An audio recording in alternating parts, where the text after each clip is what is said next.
Let's begin. Hello students, welcome in Nasar classes.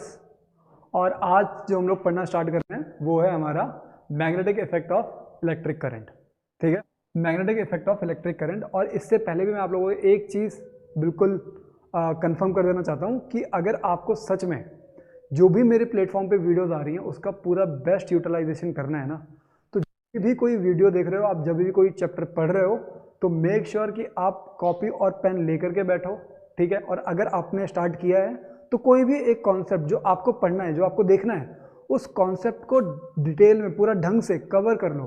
ठीक है, और जो भी आपको समझ में आ रहा है उसके बाद कहीं पे एक जगह लिख लो कि आपको पूरा क्या चीज़ समझ में आई है, सो दैट कि फ्यूचर में कहीं भी हो सकता है कि आप पीसीएम स्ट्रीम ना लेनी हो, आपको आगे चल करके आप मैथ्स ना पढ़ना चाह रहे हो, बट क्लास 10 तक का जो साइंस है ये आपको थ्रू आउट लाइफ इंपॉर्टेंट रहेगा। ठीक है ना। जनरली क्या है कि हम लोग क्लास 10th में जो भी साइंस पढ़ते हैं वो साइंस आपकी डेली लाइफ में यूज़ होने वाली साइंस है। ठीक है, तो अगर आपको इसका बेस्ट यूटिलाइजेशन करना है कि आपको फ्यूचर में, चाहे आप पीसीएम स्ट्रीम से करो चाहे ना करो, बट आपको ये जो नॉर्मल लाइफ की चीज़ें हैं ये आपको अच्छे समझ में आनी चाहिए। तो उसके लिए आप ध्यान ये रखो कि आप जब भी पढ़ाई कर रहे हो तो मेक श्योर कि आपका पेन और आपकी कॉपी आपके पास हो। दूसरी चीज़, जब आप किसी एक पर्टिकुलर टॉपिक को पढ़ रहे हो, जरूरी नहीं है कि आप पूरा वीडियो देखो, ठीक है, बट आप अगर किसी पर्टिकुलर टॉपिक को देख रहे हो ना, तो एटलीस्ट उस टॉपिक से रिलेटेड आपके इन एंड आउट पूरा इनसाइट क्लियर होना चाहिए। ठीक है, जरूरी नहीं कि एक चैप्टर अगर मैंने पूरा 1 घंटे डाला हुआ तो आप पूरा देखो, नहीं, लेकिन अगर आप उसमें कोई एक पर्टिकुलर टॉपिक देख रहे हो ना, तो वो टॉपिक आपके दिमाग में क्लियर होना चाहिए।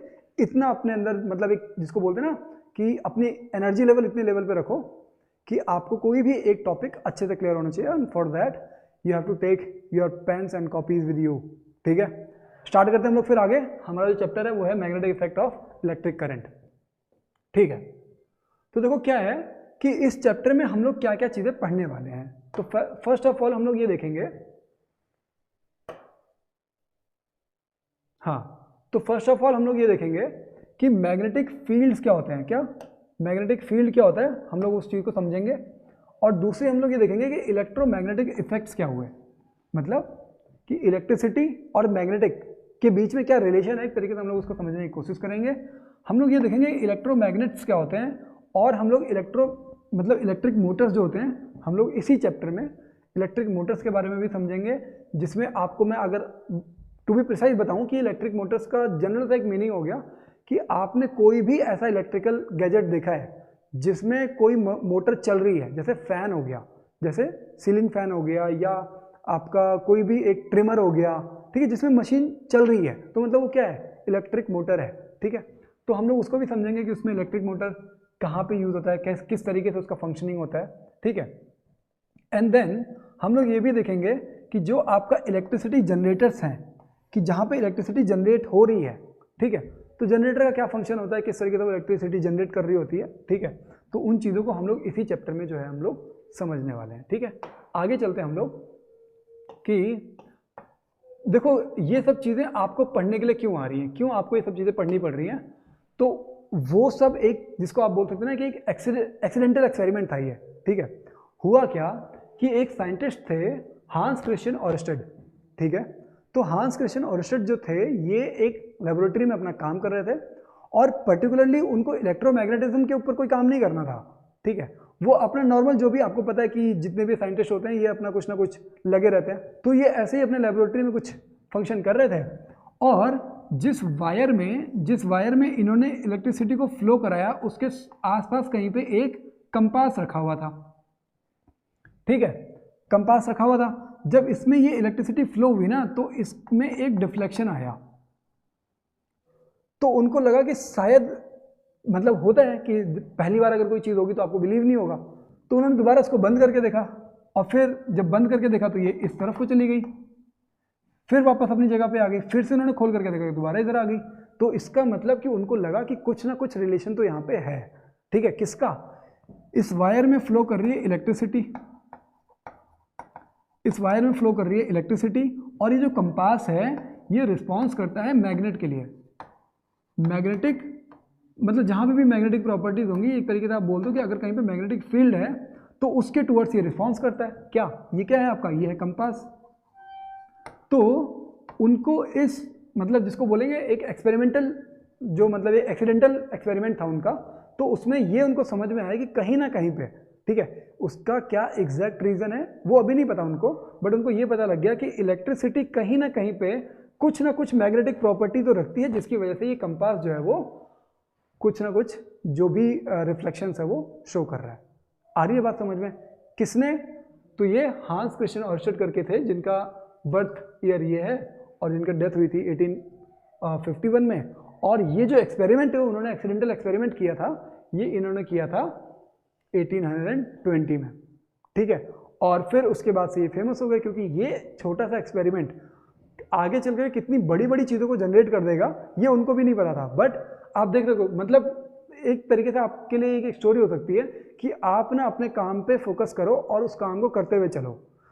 कभी जैसे आजकल क्या होता है, आजकल भी क्या है कि लोग यूट्यूब पे आ गए हैं, ठीक है, यूट्यूब पे क्या है उन्होंने अपना काम करना शुरू किया, कोई कुछ काम कर रहा है, कोई कुछ भी, कोई एक रील हिट हो गई, ठीक है। आपको पता है कि कोई एक चीज़ अगर इस तरीके से हिट होती है ना, तो होता क्या है उसके बाद फिर आपको जो पूरा क्राउड है वो आपको देखना शुरू कर देता है।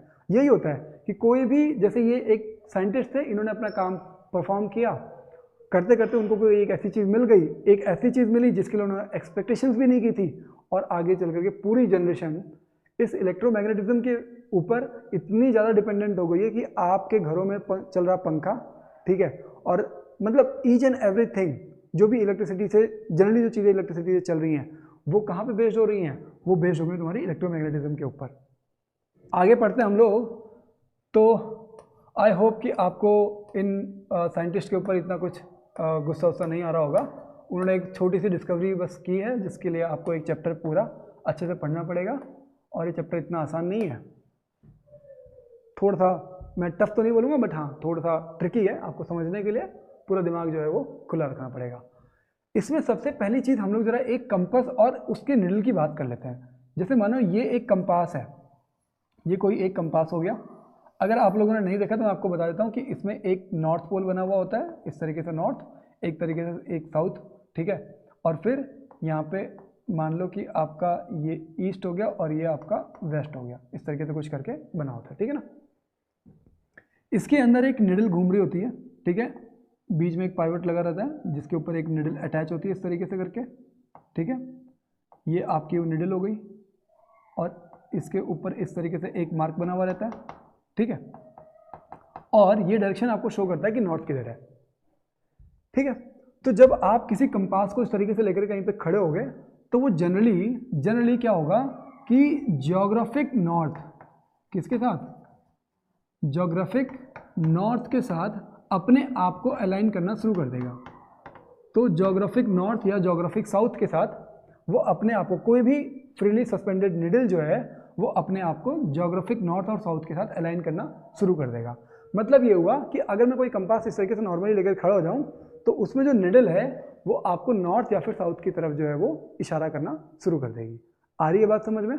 कब? जब कोई एक कंपास है। इसका मतलब क्या हुआ कि कंपास का जो ये निडल है, ये जो कंपास का निडल है, ये किसके टूवर्ड्स, मतलब क्यों? क्योंकि ज्योग्राफिक नॉर्थ, इसका मतलब क्या है कि अर्थ के अंदर क्या है, अर्थ के अंदर एक मैग्नेटिक फील्ड है। क्या है? Magnetic field. अर्थ के अंदर क्या है? एक मैग्नेटिक फील्ड है, ठीक है। और ये कंपास, अब हर कोई आयरन नेल को अगर आप लेके खड़े हो जाओगे तो वो रिस्पॉन्ड तो नहीं कर रहा है, हर एक चीज़ को आप लेके खड़े हो जाओ तो वो रिस्पॉन्स नहीं कर रहा है टूवर्ड्स ज्योग्राफिक नॉर्थ या फिर साउथ, बट ये कर रहा है। क्यों? क्योंकि ये, इसका मतलब कि वो डिफरेंट चीज़ है। इसका मतलब ये जो निडल है ना, ये निडल क्या है, तो जो आपकी जो कंपास की निडल होती है, जो आपका कंपास मतलब जिससे आप डायरेक्शंस देख रहे हो, उसके अंदर जो निडल है वो खुद एक क्या होती है, वो खुद एक बार मैग्नेट होती है। क्या होती है? Bar magnet. आ रही है बात समझ में कि वो खुद क्या है? एक बार मैग्नेट है। क्या? जो आपका कंपास निडल है वो एक बार मैग्नेट है। अब देखो क्या है कि क्योंकि ये बार मैग्नेट है तो इसका भी एक नॉर्थ और एक साउथ पोल होगा, बट जिस डायरेक्शन में ये इशारा कर रही है आपको टुवर्ड्स नॉर्थ के लिए, जो भी ये निडल है, तो जिस तरफ को ये इशारा कर रही है नॉर्थ के लिए, तो इसका मतलब वो नॉर्थ सीकिंग हो गया। वो मतलब इस निडल का वो पॉइंट क्या कर रहा है, वो नॉर्थ सीकिंग हो गया, ठीक है। तो नॉर्थ सीकिंग हो गया, तो इसका मतलब ये क्या हो गया आपका, ये हो गया आपका नॉर्थ पोल। तो मतलब जो कंपास का नॉर्थ पोल होता है, ठीक है, वो होता है तुम्हारा नॉर्थ सीकिंग। मतलब ज्योग्राफिक नॉर्थ को वो क्या कर रहा है, एक तरीके से उसकी तरफ इशारा कर रहा है कि ज्योग्राफिक नॉर्थ इस तरफ है, इसलिए कंपास के उस पॉइंट को हम लोग बोलते हैं नॉर्थ पोल, और जो दूसरा पॉइंट हो जाएगा उसको हम लोग साउथ पोल बोलेंगे। ठीक है ना, अभी आपको इतनी चीज़ समझ में आ गई है। दूसरी चीज़ कि अभी तो ये क्या, अगर मैं फ्रीली सस्पेंडेड है, अगर ये फ्रीली सस्पेंडेड है तो ये किसको पकड़ रहा है, ये ज्योग्राफिक नॉर्थ और साउथ को पकड़ रहा है। ज्योग्राफिक नॉर्थ एंड साउथ इसको पकड़ रहा था वो, कब, जब ये फ्रीली सस्पेंडेड है। और अगर मैंने यहाँ पे कोई दूसरा बार मैग्नेट इसके पास प्लेस कर दिया, ये कोई एक बार मैग्नेट है, ठीक है, जिसमें मान लो कि नॉर्थ पोल है और ये साउथ पोल है, तो जब मैं कोई एक बार मैग्नेट इसके पास लेकर के आऊँगा तो ये अपना कुछ ना कुछ डायरेक्शन जो है वो चेंज कर देगा, इस तरीके से कुछ ना कुछ वो चेंज कर देगा। इसका मतलब क्या हुआ कि ये जो आपका कंपास निडल है, ये किसके थ्रू, बार मैग्नेट से भी ये इफेक्टेड हो रहा है।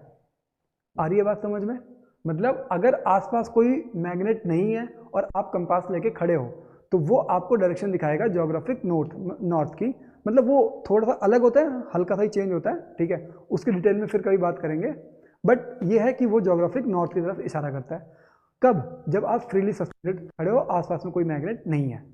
अगर आप उस कंपास के आसपास में कोई मैग्नेट लेकर के आ जाओगे या फिर कहीं पे इलेक्ट्रिक वायरिंग जा रही होगी तो उसका जो डायरेक्शन है वो थोड़ा चेंज हो जाएगा।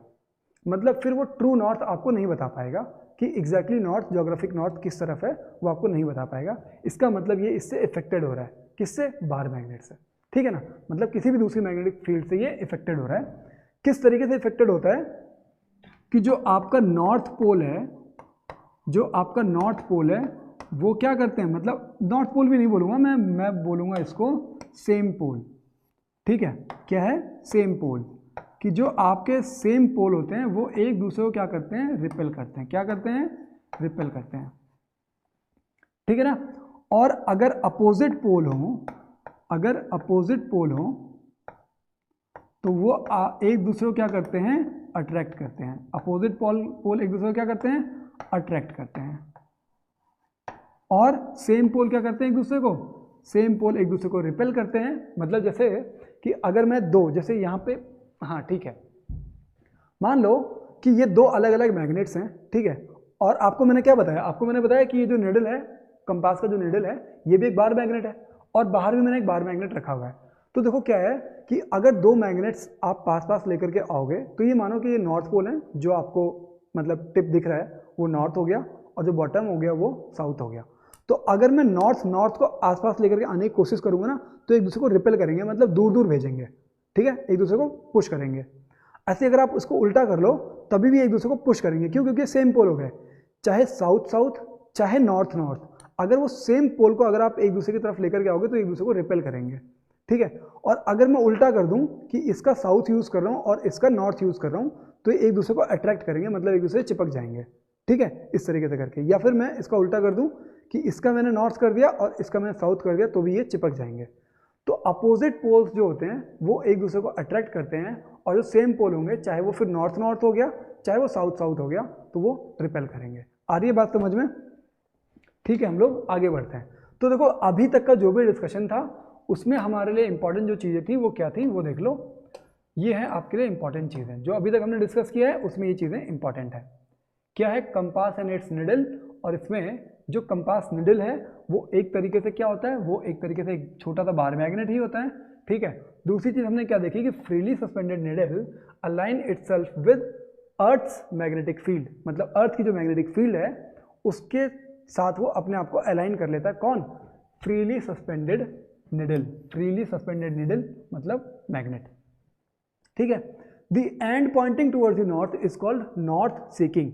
वो एंड जो नॉर्थ को ढूंढ रहा है या फिर नॉर्थ सीकिंग है, मतलब नॉर्थ की टुवर्ड्स है, उसको बोलते हैं नॉर्थ सीकिंग। और वही हो जाता है आपका किसका, उस निडल का नॉर्थ पोल हो जाता है जो आप कंपास में यूज कर रहे हो। ठीक है ना, the other and that point towards the south is called the south seeking और द साउथ पोल। ठीक है, deflected when brought near a bar magnet. और आपको मैंने ये भी बताया कि अगर कोई बार मैग्नेट अगर पास लेकर के आओगे तो वो डिफ्लेक्ट करेगा।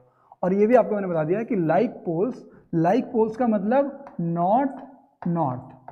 ठीक है, एंड एंड साउथ साउथ। तो लाइक पोल्स का मतलब नॉर्थ या फिर नॉर्थ एंड साउथ और साउथ। तो लाइक पोल्स एक दूसरे को रिपेल करेंगे, मतलब ये दोनों क्या करेंगे, एक दूसरे को रिपेल करेंगे और ये दोनों भी एक दूसरे को रिपेल करेंगे। अनलाइक पोल्स अट्रैक्ट, मतलब अगर आपने नॉर्थ साउथ को अगर आप लेकर के आओगे तो इसमें अट्रैक्शन होगा, या फिर अगर आप साउथ और नॉर्थ को लेकर के आओगे तो भी इसमें अट्रैक्शन होगा। आ रही है बात समझ में? आगे बढ़ते हैं हम लोग।